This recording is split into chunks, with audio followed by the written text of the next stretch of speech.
music is one of those things that can elevate an ordinary attraction into something great. And today we're talking with an expert at making great attraction music. We're talking with Brian Yessian. He's the music director for the upcoming Skyfly Soar America, a new flying theater that's coming to Pigeon Forge, Tennessee this summer. Brian, thanks for joining us. Thank you, Robert. Great to be here. Hey, before we get into the specifics of Skyfly, and we'll definitely get into that in a moment, tell me a little bit about what roles a music director play in the creation of a new attraction. Well, as far as my position, we have a company called Yessian Music. So we are a multi-studio facility in New York, Detroit, LA, and Hamburg, Germany. And we are responsible for working with our client and with the director on creating the sound, all of the sound for the attractions, from the music scoring, from the main film to the pre-show queue area, as well as all the sound effects, sound design, and then taking it through the final mix of the actual project. So I'm kind of overseeing all of that production and working with our creatives to develop everything. So when did you become part of the process for Skyfly? We actually started last fall is when we kind of really got going, working with the director and talking about the creative intentions and how we would kind of plan this particular attraction out from a sound perspective. So what are some of the things that fans can expect when they come to Pigeon Forge this summer or at some point in the future to see Skyfly? Well, this is going to be a really unique ride. We're really excited about this one, especially having another attraction here in the United States and developing something in a great part of the country where, just so many tourists come to this area. It's such a popular destination for people. And I think creating something that is homegrown in a way and very Americana-based is very exciting. So I think the guests that come here are really going to connect with this attraction. What feelings were you looking for in the music for this attraction? I mean, what kind of composers or works inspired the sound that you were going for here? Well, this one, I think we were really trying to find a great way to connect, especially with the tourists that come to Pigeon Forge, which are, I would say, mainly Americans. Mm-hmm.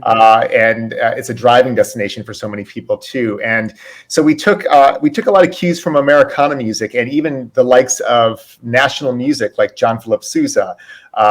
Maybe not an American composer, but Gustav Holst is another inspiration for us. And you'll be able to listen to part of the score that has you'll be able to tell the inspiration from his famous piece, The Planets, which is very exciting. And then John Williams is always a big inspiration for us, especially on projects like this because of his film scoring techniques and the big sweeping scores that he creates. So that's always another a great American composer that we look up to for inspiration. You're working with Nathan Padgett as the composer on this particular project. Tell me a little bit about him and what he brings to the table and why you picked him for this. Well, Nathan is a composer, a great orchestrator and orchestral composer that we've worked with for well over a decade. He has just such an acute sense of sound and can connect with individual orchestral players very well. And the reason is because he's a multi-instrumentalist. So he plays various instruments, as does his wife. And so they sometimes combine forces on some of these projects as well. And it's really important when we're, especially in a project like this, where we get to record a live orchestra, that you understand how each of the individual players play. And he has such a great ear for that and a great sense of creating memorable melodies too and themes. And for a project like this, having a strong hook is of monumental importance. Yeah, let's talk about that live orchestra for a moment, because this wasn't something that was just put together, in front of a keyboard synthesizer. You've got a big live orchestra for this one, 70 musicians recording at a studio in Nashville. Tell me a little bit about that whole process, and even maybe before we get to that, just tell me a little bit about the cost-benefit analysis of using a big live orchestra for something like this. Sure. Well, because not everyone does that. They don't. And we've worked on, we work on a lot of attraction work. And whenever we can work with an orchestra, it, I think, elevates that attraction to a level beyond any other attraction. And, a lot of the big theme parks, like Disney or Universal, they do live orchestra for almost everything they do. And it really, I think, sets a high standard for the industry. And a ride like this, I think, is going to be, it's going to really benefit from having these live players. And it creates a human connection when you can create some great sampled orchestras through your computer. Mm-hmm. There's no doubt, but when you have live players playing on a session like this, it really brings it to life. I mean, you have these human beings, and especially on a job like this where they're not just from an orchestra, because we work with orchestras all over the globe, from Budapest to Bratislava, Seattle to Salt Lake, London. And we were fortunate enough to record here in Tennessee and kind of create a homegrown experience for this project. So there's a connection between Pigeon Forge and the players that they're supporting here in Tennessee, which is fantastic. And the Nashville players are some of the best in the world. Yeah, because I was going to say, you didn't record this at some nondescript studio in the middle of no place. Yeah, you had a pretty sweet little space that you were recording this in. Tell us we a little did. Bit about Yeah, that. We got to record at Ocean Way Studios in Nashville, which is one of the premier studios in the country, if not the world, for that matter. And it's a really unique and very special place. I mean, artists, there's so many artists that have come through that space, and orchestras for that matter. And it's actually an old church that they've converted into the studio. So the acoustics in it are amazing. It still has the stained glass on the windows. And they have one of the most amazing soundboards in the world, really. So, and the microphones alone, oh my God. The microphone, they have, I think, the only place in the world that really rivals the microphone collection they have, because it's all vintage microphones. Probably we were using upwards of $500,000 in microphones, is Abbey Road in London. So those two studios are going to be the best in the world for microphones. Yeah, does that allow you to just kind of do more with the music when you're recording in a facility like that? It does, because the way that we had it set up, we had so many microphones and deca trees lining the entire space. And a attraction like this, which is a multi-channel mix. So we're talking about, I think this one is around 18.2 surround mix. So the way we record is that those microphones are surrounding the entire orchestra. Plus we have point source microphones in each of the instruments individually. So we just have a lot more control and can make that sound really immerse the audience in the theater. Let's backtrack a little bit here and talk a little bit about more about you and your journey to get to this particular point. What were some of your biggest musical and artistic influences growing up, and how did they lead you to projects like this? Well, I'm a classical clarinet player, so I grew up playing, I think, since fourth grade clarinet, and played in concert bands and orchestras, and then went to music conservatory in Austria eventually.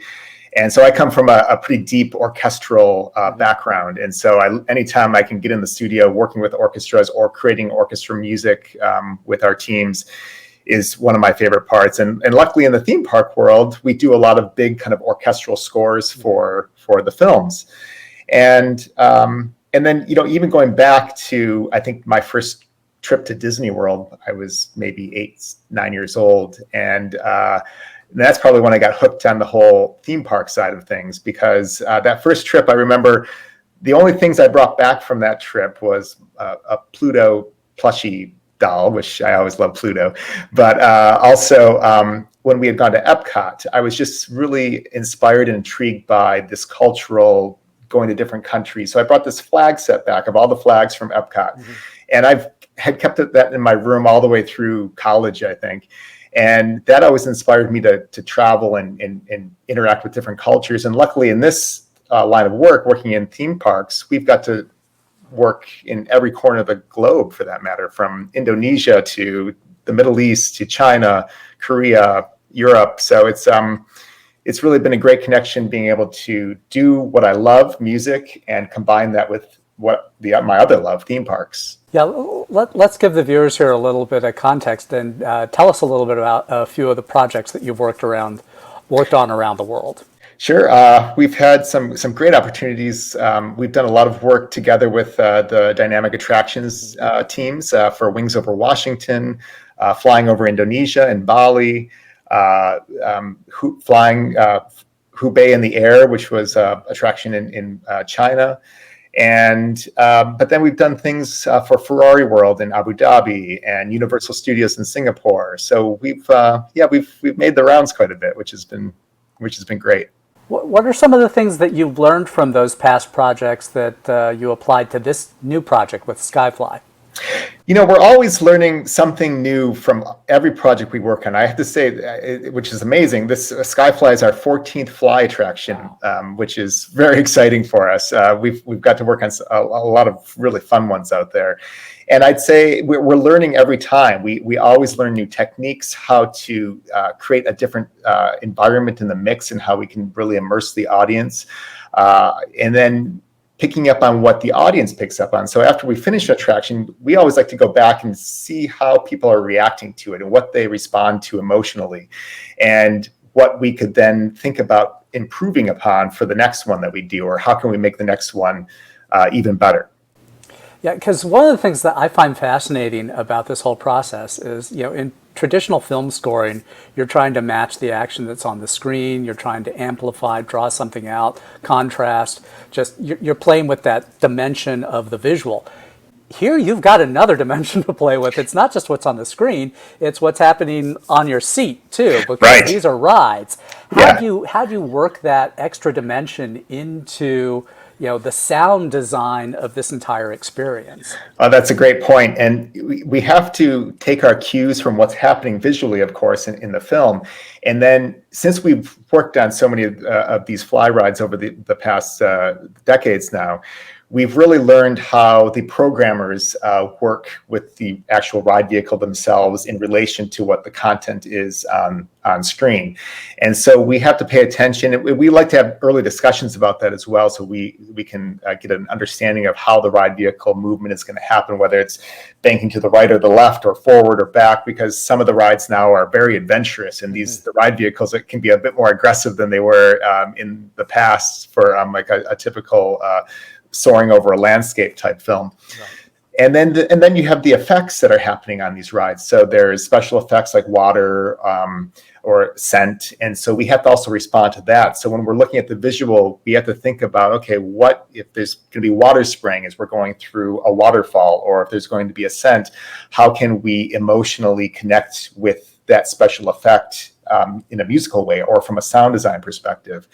And then there's new technologies where they're putting the speakers into behind the headrest, behind your head, so that we can utilize new ways of bringing sound to people, or the butt kickers under your seat. And how do we respond musically or sound design wise to that motion as well? So there's a lot to think about, but it's always exciting and always a challenge. And a lot of it, truthfully, will happen on site too, because we may make a little adjustments or tweaks when we're in the on-site mix process to make sure we're really hitting those moments in the ride vehicle movement. Yeah, so you're coming to us from Pigeon Forge right now. So is that basically what you're doing at this moment? That's what we're here for, the finish, the final install. So we're going to be on site working with the teams from Craftwork and Dynamic Entertainment and Dynamic Attractions and the ride programmers to now bring this all together and really making sure that the sound is working on par with the vehicle and with the film. Mm-hmm. That's got to be a lot of fun. It is. This is our favorite part. Absolutely.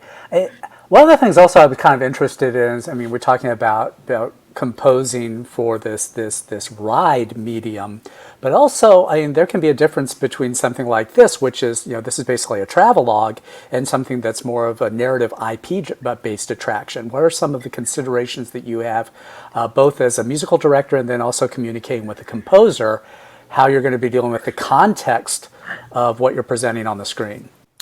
Yeah, this is quite different from working with an IP. So in the IP world, if we're working on one of the attractions we had worked on was Krish in Bollywood Parks in Dubai. I love that. Which is a fun one. We had a lot of fun with that one. And we're working with set themes and melodies that come from the film and from Krish that people are familiar with. So we had to adhere to those arranging those melodies in a way that people would be familiar with what that was. With something like Skyfly Soar America, this is a blank slate for us. So we get to come into this project and start from scratch, really, and really start thinking about melodies and themes. How do we want to approach this? And then experimenting a little bit. So it's a little bit more wide open, where we get to have a lot of back and forth with our clients and the creatives and the director, and talk about where do we want to take the theme, and how are we going to connect with our audience. So it's kind of a great opportunity, because when we create this is a unique melody and thematic idea that's only going to be played at this attraction. So there's not like other people are going to be picking up this theme and using it in other places. So it gives it a very unique and kind of special approach to working with the music this way. Let's talk a little bit about that connection with the audience. What do you do to kind of get into an audience's head, the head of the audience that hasn't shown up yet, may not show up for months or years, depending upon the development timeline for this project? How do you kind of anticipate how an audience is going to react, to think about how you want to connect with them when you're in the design and development and composition process? I would say one of the things I think we all do is there's a lot of sampling from our own families at home, and when we're playing music, and if we hear our kids or other friends or family humming something after a few times playing it, then you're making a connection there, and someone's remembering this melody. So we do that a lot. We're always we're kind of playing it for our teams, because since we have such a global reach and work with our offices in various locations, we like to share works in the developmental stage with our teams, to kind of get reactions of how people in different areas of the country or the world that we work with respond to something. And it's a lot of trial and error, I think, but I think over the last decades, and actually, this is for our company, this is our 50th year in business. We have just had a lot of experience working with guests and with audiences to kind of figure out what's going to make them feel something or connect with a piece of music. Yeah, when we started this conversation, we were talking about this is an American attraction, primarily for an American audience. Mm-hmm. But it's also interesting that with working all around the world, and you're talking about connecting with these audiences, what have you learned over the years about some of the regional differences that you have to consider when creating a composition and sound space for audiences in various parts around the world? And what are some of the things that are just universal, that always hit no matter where you are? Yeah, I think that's a great question, because I think when we first started doing this, and you coming from a perspective of working in the U.S. and obviously our film industry is and entertainment industry is by far the largest in the world. So you kind of come at things thinking, well, we know how this is supposed to go. We know what people are going to respond to. And then you get into smaller parts of the world like China, where they don't have the exposure to what we do here, or the Middle East. And you find that, well, people do respond to music differently, or their ear is tuned a little bit differently into what they respond to and what they like sonically. And so we learned a lot over these last years about cultural differences, what people respond to. So we don't pretend we're going to be the complete experts in another culture's musical taste. So we ask a lot of questions. We try to study music and what are people listening to in these regions. What are from back in history to current music, and find ways to connect and understand culturally what the differences are between that. But then I think what's been great, and the world's only becoming smaller, and everyone's hearing music from all over the world now in various forms and via various mediums, because the Netflix and the Hulus and the Peacocks, they're all bringing in content from different parts of the world. And so I think we're all exposed a lot more to a lot more variance and variety in music. So now we're able to kind of take that knowledge and apply it to all of these forms of working. Bringing this all together here, I mean, what was your favorite part of this whole project? Oh gosh, I mean, for me, being able to record a live orchestra is always, I mean, that just makes me really happy. It puts me in a very happy place. So, working with musicians is definitely my favorite thing. So that was one of the highlights for sure. And then, even getting into the sound design process on this one, we had. This is a fun one because of what the cue and pre-show is kind of bringing to life. It's this whole steampunk and factory kind of atmosphere. And so we had to really create some interesting factory and mechanical sounds that are going to bring this all to life, so that when people come from the island outside where all the shops and restaurants are into this attraction, we're really wanting to transport them into a completely new place, and we have to do that immersively with sound. And how do we kind of get them out of the mindset of being on a boardwalk and bring them into this environment and think that they've been transported to a completely new place. So the sound design aspect is also a lot of fun to be a part of. Hey, we've been talking with Brian Yessian, who's the music director for the new Skyfly Soar America flying theater that's coming to Pigeon Forge, Tennessee this summer. As we wrap up here, what are you hoping that audiences take away from this attraction if we can get them down to Pigeon Forge to experience this new flying theater? I just hope that they get a new sense for travel and seeing around our beautiful country. I mean, we've all been kind of cooped up for a long time now this last year. And I think this is really going to renew people's excitement for traveling around the country, because there's so much to see in this country alone. And I hope that, with the music, we really connect with a lot of the visitors, especially from some of the patriotic little influences that we have in here as well. So we're pretty excited about that. Yeah, let's maybe inspire people to put a few more tracks on that playlist when they get in the car for the road trip coming up this summer. Absolutely. That would be great. Hey, Brian, thank you so much for spending the time with us. This has been a wonderful insight into the creation of music and themed entertainment, and I think it's something that we all hear, we all obviously, and we all respond to emotionally, but I think it's great to get a little bit more of an understanding of the process that helps kind of create those emotions and experiences for fans. Right. Thank you, Rob. Appreciate it. Okay, thank you. Take care. All right. Bye-bye.